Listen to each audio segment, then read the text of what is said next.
Le monstre aux limites de l'humain, édition Flammarion étonnant classique, extrait des Métamorphoses d'Ovide, le monstre marin combattu par Persée. Persée reprend ses ailes, les attache de part et d'autre de chaque pied, se ceint de son glaive recourbé et fend l'air fluide du mouvement de ses talonnières. Laissant tout autour et au-dessous de lui des nations innombrables, il aperçoit les peuples d'Éthiopie et les champs de Céphéus. Là, l'innocente Andromède expiait, sur l'ordre du cruel Ammon, les écarts de langage de sa mère. Aussitôt qu'il la vit, attaché par les bras à de durs rochers, le petit-fils d'Abbas, n'eût été la brise légère qui agitait ses cheveux et le tiède flot de larmes qui coulait de ses yeux, il l'eût prise pour une statue de marbre, s'enflamme d'un feu qu'il ignore et reste interdit. Transporté par la vue de cette rare beauté, il en oublia presque de battre l'air de ses ailes. Dès qu'il se fut posé, « Oh, dit-il, toi qui es faite non pour de pareilles chaînes, mais pour celles dont l'amour unit entre eux les amants, accède à ma requête, et dis-moi quel est le nom de ce pays et le tien. Pourquoi tu portes des liens ?» Elle se tait d'abord, et vierge n'ose adresser la parole à un homme. Et, de ses mains, elle eût caché son chaste visage si elle n'avait été enchaînée. À ses yeux, c'est tout ce qu'elle put faire, montèrent des larmes qui les remplirent. Il la pressait avec insistance. Comme elle ne voulait pas paraître refusée d'avouer une faute commise par elle, elle lui révèle le nom du pays et le sien, et quelle folle présomption sa propre beauté avait empli sa mère. Elle n'avait pas encore achevé son récit, quand sur l'onde, à grand fracas, arrive une bête monstrueuse qui dresse sa tête sur l'immensité des flots et étale son poitrail sur la vaste étendue de la mer. La jeune fille pousse des cris. Son père en deuil, sa mère à ses côtés sont là, tous deux misérables, mais elle à plus juste titre. Ils ne lui apportent avec eux nul secours, mais des larmes et des lamentations bien de circonstance, et étreignent son corps enchaîné.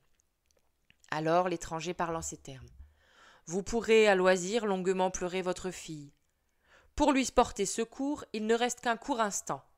Si je vous la demandais, moi Persée, fils de Jupiter, et de celle dont, dans sa prison, Jupiter remplit les flancs d'un or fécond, moi Persée qui eus raison de la Gorgone aux cheveux de serpent, qui osais, à travers les souffles de l'air, cheminer au mouvement de mes ailes, je serais certes celui que vous préféreriez à tous comme gendre. Ajoutez à de si beaux titres un service, pourvu que me favorisent les dieux, je veux le tenter. Qu'elle soit à moi, une fois sauvée par ma valeur, et je prends l'engagement de le faire. Les parents acceptent sans condition, qui donc aurait pu hésiter, l'implorent, lui promettent par surcroît un royaume comme dot. Mais voici que, comme un navire en marche de l'éperon fixé à sa proue laboure les ondes, sous l'effort des bras en sueur des jeunes hommes, ainsi le monstre, écartant les flots qu'il repousse de son poitrail, n'était plus du rocher qu'à la distance du trajet que la fronde baléare peut parcourir au milieu des airs avec le plomb que l'on a fait tournoyer.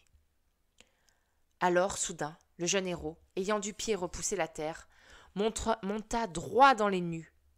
Dès qu'à la surface des flots se projeta l'ombre de l'homme, à cette vue, la bête fonce, furieuse, contre cette ombre.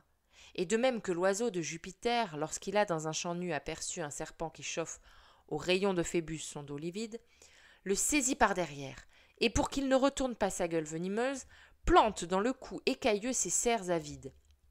Ainsi se laissant, d'un vol prompt, tomber dans le vide, le descendant d'Inachus vint se poser sur le dos de la bête, et, au défaut de l'épaule droite du monstre frémissant, il enfonça jusqu'à la garde le fer courbé armé d'un crochet.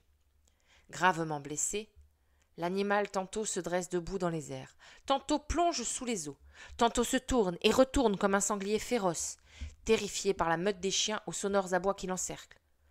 Persée, avec ses ailes agiles, échappe aux avides coups de dents, et partout où se découvre tour à tour le dos couvert d'une couche de coquillages creux, les côtes des flancs, le point où le corps réduit à une queue mince finit comme celui d'un poisson, il frappe à coups redoublés de son épée, recourbée comme une faux. La bête vomit par la gueule l'eau mêlée de sang couleur de pourpre. Les éclaboussements mouillèrent les ailes de Persée qui s'alourdirent. N'osant plus se fier à ces talonnières imprégnées d'eau, il vit un rocher dont le sommet émerge au-dessus des eaux calmes, mais est recouvert par mer agitée. Prenant appui sur lui, et se retenant de la main gauche à la plus proche arête du rocher, par 3 et 4 fois il enfonça, redoublant ses coups, le fer dans les flancs du monstre. Accompagné d'applaudissements, une clameur emplit le rivage et monte dans le ciel jusqu'aux demeures des dieux. Tout à leur joie, Cassiopée et Céphéus, le père d'Andromède, accueillent Persée comme leur gendre et proclament que leur maison lui doit l'aide et le salut. Délivrée de ses chaînes, s'avance la Vierge, récompense et cause du périlleux exploit.